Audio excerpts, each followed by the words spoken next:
أهلا بيكم في مطبخ السعادة. النهاردة عندنا طريقة جميلة للغريبة الناعمة، ودي المقادير. أول حاجة هنمسك الزبدة، بتكون بدرجة حرارة الغرفة، وهنبتدي نضربها لغاية ما تبقى معانا زي الكريمة. وبعدين هننزل بالسكر البودر ونبتدي نضربهم كويس لغاية ما يبقى معانا قوام زي الكريمة بالظبط.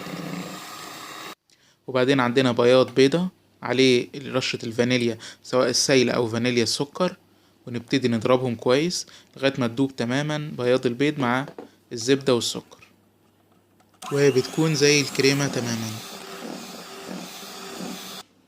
وبعدين نبتدي ننزل بالدقيق واحدة واحدة ونقلبهم لغاية ما تبقى معانا عجينة متماسكة،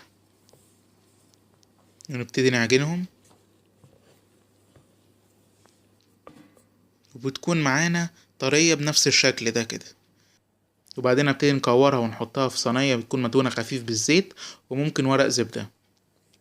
وبعدين هنزينها من فوق بفستق أو هنحط سوداني على حسب رغبة كل واحد فينا، وندخلها الفرن على درجة هادية جدا حوالي 130 أو 140 لمدة 50 دقيقة أو ساعة.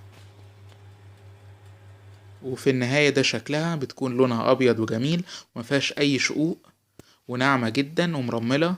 وأتمنى حضراتكم تجربوها، وانتظروا المزيد على مطبخ السعادة. بتمنى الفيديو كان عجب حضراتكم، ولو عجبكم ما تنسوش لايك على الفيديو واشتراك في القناة، وممكن تتابعونا على مواقع التواصل الاجتماعي الموجودة أمام حضراتكم. وانتظروا المزيد من الأكلات الجميلة على مطبخ السعادة.